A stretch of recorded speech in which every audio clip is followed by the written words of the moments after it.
در ادامه برنامه در خدمت استاد محمد ابراهیم کیانی هستیم و توسل، مبحثی که چه بسا باعث گمراهی و بیراهی بسیاری از افراد میشه و باعث ایجاد شرک در جامعه میشه. در نتیجه دوست داریم توسل رو از دیدگاه قرآن برای ما و بینندگان بیان بفرمایید. بله، بسم الله الرحمن الرحیم. عرض سلام دارم استاد ترشابی، خدمت جناب عالی، خدمت استاد ملازهی، خدمت آقای دکتر جلالی زاده و استاد احراری. نماز روزهاتون قبول. همچنین شما بینندگان عزیز و گرامی، سلام و رحمت و برکات الهی بر شما. موضوع توسل از موضوعات پرسر و صدا و اختلافی بسیار حساس و جدی در میان مذاهب اسلامی هست و جدال بر سر این موضوع در میان فرق، در کتاب‌ها، در رسانه‌ها، در سخنرانی‌هاشون بسیار برجسته بوده. بنابراین از اونجایی که همه ما ادعای اسلام و مسلمانی داریم، باید کتاب خدا و سنت رسول خدا صلی الله علیه و آله و صحبه اجمعین رو مبنای حل اختلاف قرار بدیم. الله سبحانه و تعالی این مرجعیت رو به قرآن کریم و به سنت رسول خدا صلی الله علیه و سلم داده. موضوع توسل از موضوعات مهم و حساس عقیدتی و عملی در اسلام هست. بر این اساس الله سبحانه و تعالی می‌فرماید فَإِن تَنَازَعْتُمْ فِي شَيْءٍ فَرُدُّوهُ إِلَى اللَّهِ وَالرَّسُولِ. اگر در موضوعی با هم اختلاف کردید، اون مورد اختلاف خودتون، اون مسئله مورد اختلاف خودتون رو به الله یعنی به قرآن کریم و به رسول یعنی به سنت رسول خدا صلی الله علیه و سلم برگردونید و در پرتو قرآن و سنت ببینید که این موضوع چگونه بیان شده و این شرط ایمان است. ان کنتم تؤمنون بالله والیوم الاخر. لذا ما از اونجایی که به الله و آخرت ایمان داریم، قرآن و سنت رو مبنای این اختلاف یا مبنای حل این اختلاف قرار میدیم. یک توسل هست توسل نامشروع، یک توسل هست توسل مشروع. ولی کسانی که ارتباط و پیوند عمیقی با قرآن کریم و با سنت نبوی ندارند، به رغم این که در مبنای استنباطی و شرعی و تشریعی و فقهی اونها قیاس جایگاهی نداره، درباره این موضوع مهم و حساس عقیدتی و عملی به قیاس روی میارن. میگن ما میخوایم به یک مدیر کل مراجعه بکنیم، ناگزیریم از طریق منشی خودمون رو به مدیر کل برسونیم. نعوذ بالله.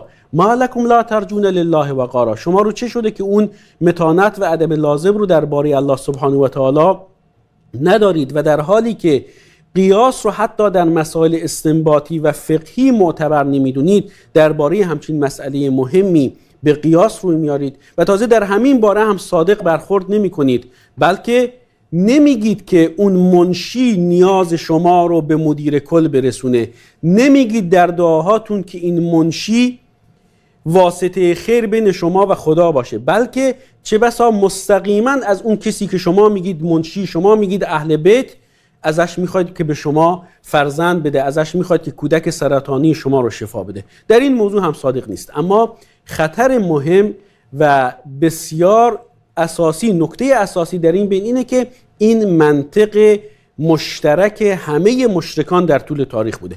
قرار بود بر اساس آیات قرآن این موضوع رو بررسی بکنیم. الله سبحانه و تعالی منطق مشترک همه مشرکان در طول تاریخ رو این گونه بیان میکنه.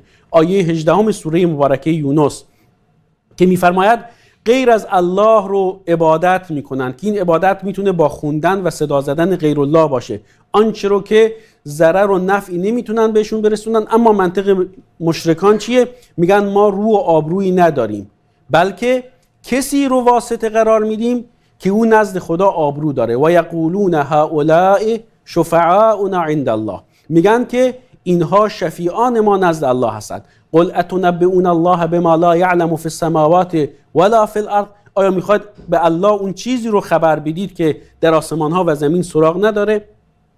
یا در سوره مبارکه زمر دقیقاً همین مطلب میاد که میگن ما اینها رو عبادت نمی کنیم، ما نعبدهم الا لیقربونا الی الله زلفا. میگن ما که نوع استثناء از نظر دستور زبان عربی و ساختار بلاغی و کلامی اینه که میگن ما اینها رو عبادت نمی کنیم مگر اون چی که ما انجام میدیم برای چی هست؟ لام برای تعلیل هست، برای بیان علت هست. ما که این کار رو میکنیم، غیر الله رو صدا میزنیم، برای این هست که لیقربونا الی الله زلفا، که اینها ما رو به خدا نزدیک بکنند. و بر این اساس هست که الله سبحانه و تعالی در آیه 5 سوره مبارکه احقاف چنین رفتاری رو، چنین گفتاری رو گمراهترین رفتار و گمراهترین گفتار و چنین کسانی رو گمراهترین ها نامیده. و من اضل ممن یدعو من دون الله من لا یستجیب له الی یوم القیامه. کیست گمراهتر از کسی که من دون الله رو صدا میزنه؟ استفهام انکاری است، یعنی از همه گمراهتر اون کسی هست که غیر الله رو صدا میزنه، در حالی که من لا یستجیب له الی یوم القیامه، من برای انسان عاقل هست کسی رو صدا میزنه که تا روز قیامت هم نمیتونه اجابتش رو بکنه. این اون توسل نامشروعی هست که در پرتو آیات قرآنی مورد توجه قرار دادیم، اما توسل مشروع هم وجود داره که انشاءالله در بخش دوم بهش خواهیم پرداخت. در خدمت استاد کیانی هستیم و توسل‌های مشروع. بله، با سلام دوباره. در بخش نخست عرایزم بر اساس آیات قرآنی توسل نامشروع رو توضیح دادیم، از اونجایی که توسل به عنوان یک مسئله اعتقادی و عملی محل جدال فرقه های اسلامی است. مبنا در این رابطه کتاب خدا و سنت رسول خدا صلی الله علیه و سلم هست. بنابراین بعد از توضیحاتی که درباره توسل نامشروع داده شد، نگاهی به آیات قرآن کریم داریم تا انواع توسل مشروع رو هم بدونیم. توسل یعنی وسیله جستن، استفاده از وسیله‌ای برای رسیدن به مقصدی. در موضوع عبادت، از اونجایی که عبادت وسیله تقرب به الله سبحانه و تعالی است، عبادت با معنا و مفهوم و اشکال و انواع خودش میشه وسیله برای نزدیکی جستن و تقرب به الله متعال، که در این باره بیشتر توضیح خواهم داد. اما در همین نظام دنیوی، جناب استاد ترشابی، جناب استاد ملازی، من یک خواسته ای رو خدمت شما ارائه میدم. در حضور شما هستم، نزد شما هستم، مسئله ای رو و میدونم که این کار مثلا از شما ساخته است، در حوزه توانمندی شما انجام این کار وجود داره. خب این یک امر کاملا طبیعی است. در رابطه با درخواست دعا از انسان مسلمان زنده و در حضور او یک امر طبیعی است که این موضوع در سوره مبارکه نساء اومده. آیه رو با هم میبینیم.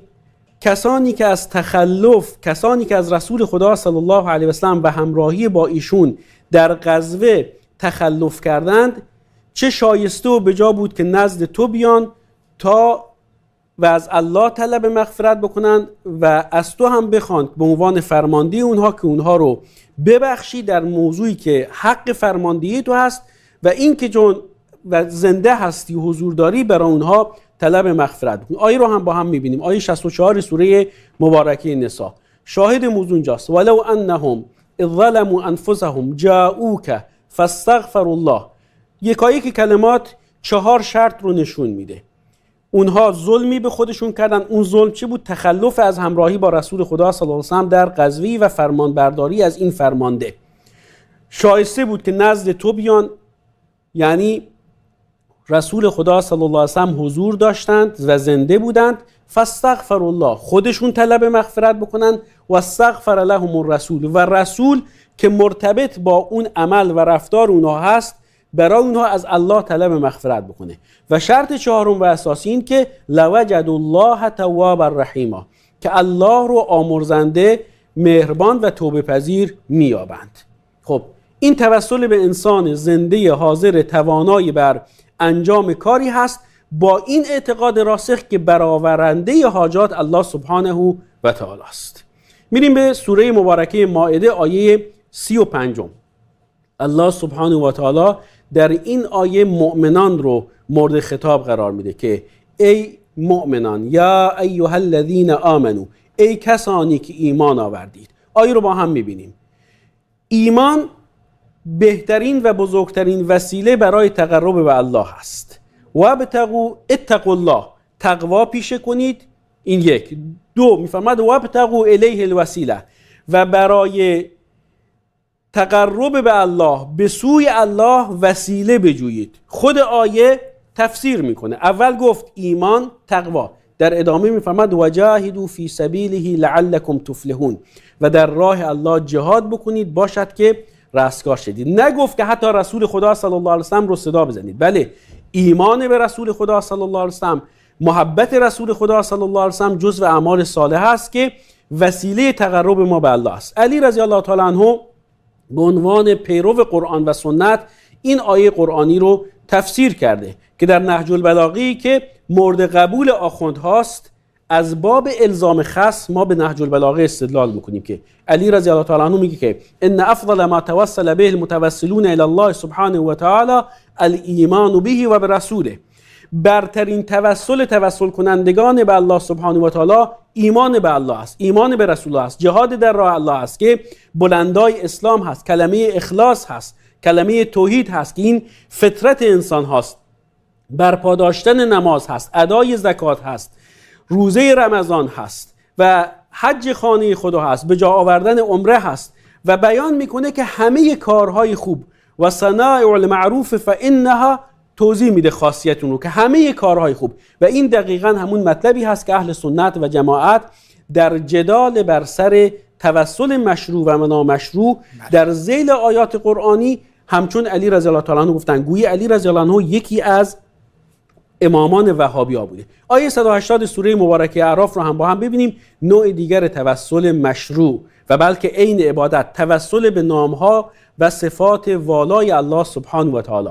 ولله الاسماء الحسنى فادعوه بها. نامهای نیکو از آن الله است، پس الله رو با توسل به این نامها بخوانید. توسل به نامهای الله سبحانه و تعالی چیه؟ رسول خدا صلی الله علیه و سلم این دعا رو به ابوبکر صدیق رضی الله عنه آموزش دادن. رب انی ظلمت نفسی ظلما کثیرا. یا الله من به خودم زیاد ستم کردم. ادامه آیه درش ثنای الله سبحانه و تعالی است. ولا یغفر الذنوب الا انت. کسی جز توی الله گناهان رو نمیبخشه. فاغفر لی، پس مرا بیامرز. انک انت الغفور الرحیم. میگیم یا غفار اغفر لی، یا رحمان بر من رحم بکن. انک انت الغفور الرحیم. این توسل به نامها و صفات الله سبحانه و تعالی است.